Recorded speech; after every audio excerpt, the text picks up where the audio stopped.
Hey guys, this Sandeep Songadhe. आप सभी का स्वागत है संदीप सर क्लास भोपाल के अंदर। लास्ट 2 क्लास जो हुई है आपकी अभ्यारण्य से हुई है, सेंचुरी से रिलेटेड हुई है। आज हम कर रहे हैं नेशनल पार्क, मध्य प्रदेश के राष्ट्रीय उद्यान के बारे में। टोटल मध्य प्रदेश की 13 लेक्चर हो चुके हैं, आज 14 लेक्चर है, जो कि सारी क्लासेस हमारी मैप की है। ओके, मैप के थ्रू हमने किया है। ओके, एंड देखो, कोई भी टॉपिक पढ़ने के साथ साथ उसकी कुछ इंपॉर्टेंट चीज़ें भी जानना ज़रूरी होता है। जैसे हम नेशनल पार्क पढ़ रहे हैं, लेकिन नेशनल पार्क में भी बहुत सारी चीज़ें होती है कि किसमें जीवाश्म राष्ट्रीय उद्यान कौन सा है, कौन सा पहला जीवाश्म राष्ट्रीय उद्यान है, कौन सा दूसरा जीवाश्म फॉसिल नेशनल पार्क है, किसमें पहले टाइगर प्रोजेक्ट आया, कौन सा एरिया वाइज छोटा है, ठीक है, किसका इस्टेब्लिशमेंट कब हुआ है। ये बहुत सारी चीज़ें हैं, ठीक है। तो ये सारी चीज़ें हैं कि एक जगह नहीं मिल पाती हैं, और अगर आपको पढ़ना है तो आप मैप के थ्रू पढ़ें। मैप बनाना नहीं है, इंटरनेट से जाकर एक मध्य प्रदेश का मैप निकालें उसका, और बस उसका ड्रॉ करना है। आपका 2 से 3 दिन में मध्य प्रदेश कंप्लीट हो जाएगा, कोई बुक लगाने की ज़रूरत नहीं पड़ेगी। क्लियर? चलो, तो आज हम पढ़ रहे हैं मध्य प्रदेश के नेशनल पार्क, राष्ट्रीय उद्यान। शुरुआत करते हैं भोपाल से। भोपाल में 4 नेशनल पार्क है, 4 राष्ट्रीय उद्यान है। पहले नेशनल पार्क की बात करते, नहीं दिख रहा है, मैं बोल रहा हूं, ठीक है ना, लाइट की वजह से ब्लर हो रहा होगा। डायनासोर राष्ट्रीय उद्यान, डायनासोर नेशनल पार्क 2010 में जो स्टेब्लिशमेंट हुआ था वो कहां पर है? भोपाल में। तो लिखिए फर्स्ट पॉइंट कि डायनासोर राष्ट्रीय उद्यान 2010 में कहां स्टैब्लिश्ड हुआ है? भोपाल के अंदर। सेकेंड पॉइंट आता है इसमें, मध्य प्रदेश का दूसरा जीवाश्म राष्ट्रीय उद्यान, मध्य प्रदेश का दूसरा जीवाश्म राष्ट्रीय उद्यान। तो फर्स्ट कौन सा है? फर्स्ट है यहां पर ढिंडोरी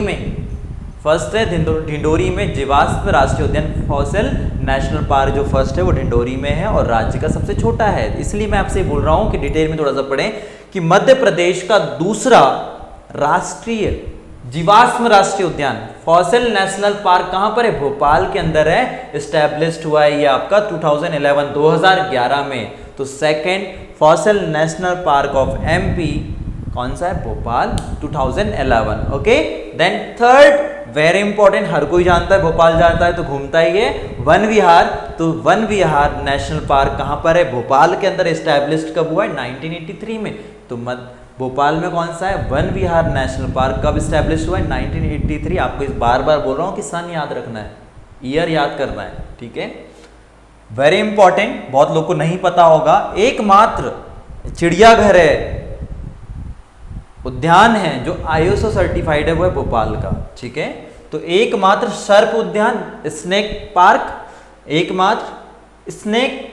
पार्क, सर्प उद्यान एवं ISO प्रमाणित चिड़ियाघर कहाँ है? भोपाल में। एकमात्र snake park, only one snake park and चिड़ियाघर कहाँ पर है आपका? भोपाल के अंदर है, जो क्या है? ISO certified. ISO इसका मतलब क्या होता है? Full form, Indian standard organisation के द्वारा ये क्या है? प्रमाणिक है, इसे प्रमाण पत्र मिला है। इंडिया के स्टैंडर्ड को ही क्या करता है? डिफाइन करता है। तो इंडियन स्टैंडर्ड ऑर्गेनाइजेशन द्वारा इसको क्या मिला गया है? स्टैब्लिश्ड करके प्रमाण पत्र मिला हुआ है। बात करते हैं श्योपुर की। अब ये सारी चीज डिस्ट्रिक्ट वाइज हम पढ़ेंगे, उसके पहले कुछ इंपॉर्टेंट पॉइंट क्या है? कुछ इंपॉर्टेंट पॉइंट ये है, ये राष्ट्रीय उद्यान जो वर्ड आ रहा है, ये जो राष्ट्रीय उद्यान वर्ड आया है, कुछ ना कुछ देखो, अपने देश में कोई भी चीज अगर पारित होती तो एक कानून बनता है, तो उसी प्रकार से राष्ट्रीय उद्यान अधिनियम भी है, ठीक है ना। तो नेशनल पार्क एक एक्ट है जो कब स्टैब्लिश्ड हुआ है? पास हुआ है 1952 में। तो याद लिखो पहला पॉइंट, ये तो आप डिस्ट्रिक्ट में जो नेशनल पार्क पढ़ेंगे, लेकिन वो सबसे पहला पॉइंट कहते हैं ना कि दस्तूर की दृष्टि से और इंपॉर्टेंट पॉइंट है, कई बार क्वेश्चन आ जाते हैं ऐसे फैक्चुअल चीजें। 1952 में आपका 1952 में क्या हुआ है? National park act, national park एक राष्ट्रीय उद्यान अधिनियम कब पारित हुआ है? 1952 में। क्लियर? ओके। सेकंड आ जाता है कि हमारे मध्य प्रदेश में 12 राष्ट्रीय उद्यान है। हमारे मध्य प्रदेश में टोटल ओवरऑल 12 नेशनल पार्क है, ठीक है। अब इंपॉर्टेंट क्या है? नेशनल पार्क कितने भाई साहब? ये आ चुका है क्वेश्चन। नेशनल पार्क है आपके पास 12, जिसमें 7 में क्या है? टाइगर प्रोजेक्ट है। 7 में क्या है? Tiger project. 7 इन्हीं नेशनल पार्क में क्या कर दिया गया? टाइगरों का संरक्षण, बाघ का संरक्षण के लिए टाइगर प्रोजेक्ट लॉन्च किया। और इसी में 2 में क्या है? Fossil park. इसमें क्या है आपका? फॉसिल पार्क है। इसमें कितने? 2। जीवाश्म राष्ट्रीय उद्यान कितने यहाँ पर 2, तो 12 राष्ट्रीय उद्यान है, 12 नेशनल पार्क, जिसमें 7 में क्या है टाइगर प्रोजेक्ट है। ये पॉइंट बना के लिखना है आपको, पूछ लिया गया मध्य प्रदेश में कितने टाइगर प्रोजेक्ट है, तो 7 है। मध्य प्रदेश में कितने राष्ट्रीय उद्यान है, राष्ट्रीय जीवाश्म राष्ट्रीय उद्यान है, फॉसिल नेशनल पार्क है तो 2 है, एक आपका भोपाल है, दूसरा आपका डिंडोरी है। Clear, okay. मध्य प्रदेश में टोटल कितने नेशनल पार्क है 12, तो ये सब चीजें क्लियर हो गई, ओके। अब बात करते हैं, एक और इंपॉर्टेंट पॉइंट है ये, मध्य प्रदेश का जितना एरिया राष्ट्रीय उद्यान का हो या अभ्यारण्य का हो, नेशनल पार्क का हो या सेंचुरी का, जो पूरा एरिया क्षेत्रफल जो कवर करता है वो करता है 10.99,000 स्क्वायर किलोमीटर, ठीक है, 10.99 हजार वर्ग किलोमीटर जो पूरा एरिया कवर करता है अभ्यारण्य और राष्ट्रीय उद्यान मिलाकर। ऐसे कुछ पॉइंट्स होते हैं जो संक्षिप्त होते हैं, ठीक है ना, तो 10.99,000 स्क्वायर किलोमीटर, हजार तो लगा ही लेना। अब इसमें से भी कुछ भाग वन क्षेत्र का है, मतलब कुछ भाग में मैदान भी होगा, तो इसमें जो वन क्षेत्र वाला जो भाग है, ये टोटल एरिया इतना कवर करता है, इसमें वन क्षेत्र कितना है 9.12 क्या है आपका, इसमें वन क्षेत्र है 1000 वर्ग किलोमीटर, 9.12, आप 1000 वर्ग किलोमीटर क्या है वन क्षेत्रफल, ठीक। टोटल इतना एरिया आपका कहता है जिसमें वन क्षेत्रफल कितना है 9.12,000 स्क्वायर किलोमीटर, कई जगह एग्जाम में पूछ चुका है ऑलरेडी, ठीक है। तो ये सारे पॉइंट हैं, उसकी दृष्टि से हमने इसको बनाया है, ओके। देन बात करते हैं अब किसकी, श्योपुर की, कूनो राष्ट्रीय उद्यान। ये कूनो है, कूनो पहले अभ्यारण्य हुआ करता था, अब क्या बना दिया गया उसको राष्ट्रीय उद्यान। कब, 2018 में। पहले 1981 में 1981 में क्या था, अभ्यारण्य था, एक सेंचुरी थी। 2018 से इसे क्या बना दिया गया, कूनो नेशनल पार्क राष्ट्रीय उद्यान बना दिया गया 2018 में। और भाई साहब ये कहाँ है, श्योपुर में। लेकिन क्वेश्चन थोड़ा डिटेल में याद रखना, श्योपुर और मुरैना याद रखना है, श्योपुर और मुरैना ये दोनों जिले में है। कई बार क्वेश्चन आ सकता है कि कूनो राष्ट्रीय उद्यान मध्य प्रदेश के कौन कौन से जिलों में है, तो वह है श्योपुर और मुरैना में, ठीक, ये पॉइंट याद रखना चाहिए। उसके बाद करते हैं शिवपुरी। देखो मध्य प्रदेश के 2 ऐसे जिले हैं जो इधर है राजस्थान, इधर है उत्तर प्रदेश, ठीक है ना। एक तो मुरैना यहाँ से बाउंड्री बना था, इधर राजस्थान इधर यूपी की, तो यहाँ है मुरैना। तो मुरैना एक जिला है जो राजस्थान और यूपी के साथ बाउंड्री बनाता है। और दूसरा बहुत कम लोग को पता होता है, जो शिवपुरी है ना, ये शिवपुरी ये भी राजस्थान और इधर यूपी के साथ बाउंड्री बनाता है। तो राजस्थान और यूपी के साथ बाउंड्री बनाने वाले मुरैना के साथ साथ शिवपुरी भी ऐसा एक जिला है जो दोनों राज्यों से क्या बनाता है, सीमा बनाता है, ठीक है। क्लासेस हो चुकी है वैसे वाली। शिवपुरी में क्या है, माधव राष्ट्रीय उद्यान है, सॉरी माधव राष्ट्रीय उद्यान कहां पर है, शिवपुरी में। क्या है, माधव राष्ट्रीय उद्यान, माधव नेशनल पार्क कहां है, शिवपुरी में। इंपॉर्टेंट पॉइंट, इसका इंपॉर्टेंट पॉइंट क्या है, जो माधव राष्ट्रीय उद्यान नेशनल पार्क है सर्वाधिक वन घनत्व वाला है। क्वेश्चन आ गया कि मध्य प्रदेश का सर्वाधिक वन घनत्व वाला राष्ट्रीय उद्यान कौन सा है ना, तो ये क्या होगा, डेंसिटी है ना, वन की जो डेंसिटी है, जो क्षेत्र है, डेंसिटी मतलब घनत्व, वो कौन सा है, शिवपुरी का माधव राष्ट्रीय उद्यान, ओके। उसके बाद बात करते हैं यहाँ पर पन्ना राष्ट्रीय उद्यान की। ये भी एक अभ्यारण्य था, अब क्या हो गया 1981 से क्या हो गया, राष्ट्रीय उद्यान, नेशनल पार्क कहलाया पन्ना राष्ट्रीय उद्यान। कब स्टैब्लिश्ड हुआ है, एस्टेब्लिशमेंट हुआ है 1981 में। लेकिन इंपॉर्टेंट क्या याद रखना है इसमें, छतरपुर और पन्ना के बीच में ही है पन्ना राष्ट्रीय उद्यान नाम, लेकिन कहाँ पर है, छतरपुर और पन्ना की बॉर्डर में। जो क्वेश्चन है फंस सकते हो, इसे याद रखो। संजय गांधी राष्ट्रीय उद्यान, ये भी पहले अभ्यारण्य तब नेशनल पार्क बना गया 1983 में। सिंगरौली और सीधी दोनों जिले में है, सिंगरौली और सीधी दोनों जिले में है, क्लियर। संजय गांधी राष्ट्रीय उद्यान 1983। बात करते हैं उमरिया। उमरिया में क्या है, बांधवगढ़ राष्ट्रीय उद्यान, जो स्टैब्लिश्ड हुआ 1968। आपका बांधवगढ़ राष्ट्रीय उद्यान जो आपका कहाँ है, उमरिया में है। ये कहाँ पर है, 1960, जो शहडोल संभाग के अंदर के क्षेत्र हैं। तो उमरिया जो है बांधवगढ़ राष्ट्रीय उद्यान 1968 कहाँ पर है, उमरिया में। बात करते हैं ढिंडोरी, वेरी इंपॉर्टेंट, एकमात्र या राज्य का प्रथम, मतलब स्टेट का फर्स्ट फॉसिल नेशनल पार्क, ठीक है, जीवाश्म राष्ट्रीय उद्यान। मध्य प्रदेश का प्रथम जीवाश्म फॉसिल नेशनल पार्क राष्ट्रीय उद्यान कौन सा है, ढिंडोरी का, ठीक है, 1983 में। तो मध्य प्रदेश का प्रथम जीवाश्म राष्ट्रीय उद्यान फॉसिल नेशनल पार्क का ढिंडोरी में। दूसरा इंपॉर्टेंट पॉइंट इसी में है कि राज्य का सबसे छोटा राष्ट्रीय उद्यान है, बहुत छोटा सा है, ठीक है ना। तो ये राज्य का सबसे छोटा राष्ट्रीय स्मॉलेस्ट नेशनल पार्क कौन सा है? ढिंडोरी। क्लियर? पहला है, मैंने आपको क्या बताया था स्टार्टिंग में ही कि दो जीवाश्म नेशनल पार्क है, दो फॉसिल नेशनल पार्क है, एक तो ढिंडोरी, दूसरा क्या भोपाल। ये हो गया आपका भोपाल का 2011 में है, ओके। और ये 83 में। बात करते हैं मंडला की। मंडला में क्या है? कान्हा किसली नेशनल पार्क है। कई बार क्वेश्चन आ चुका है कि इसके स्टैब्लिशमेंट ईयर का क्वेश्चन आ चुका है कि 1955 में स्टैब्लिश्ड है। तो कान्हा किसली नेशनल पार्क 1955 में स्टैब्लिश्ड हुआ है। कहाँ पे? मंडला में। ये क्यों इंपॉर्टेंट है?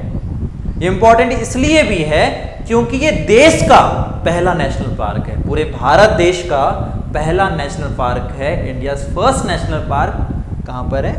Kanha Kisli national park. Establishment जब हुआ है उसका 1955 में हुआ है, ठीक।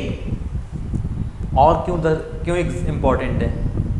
देश का पहला टाइगर प्रोजेक्ट जो लॉन्च किया गया, वो भी जो देश में बाघों का संरक्षण सबसे पहले टाइगर प्रोजेक्ट लॉन्च किया गया, वो भी कान्हा किसली नेशनल पार्क में इम्पोर्टेंट है। इसलिए फिर और इम्पोर्टेंट है, देश का पहला तो है, तो राज्य का भी पहला टाइगर प्रोजेक्ट कौन है?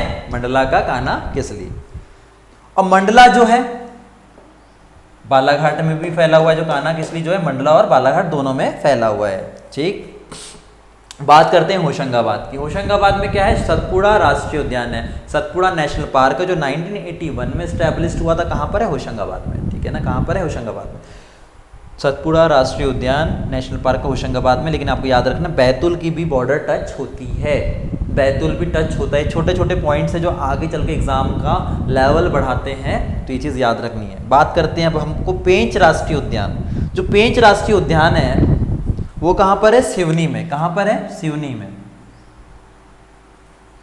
कहाँ है? सिवनी में।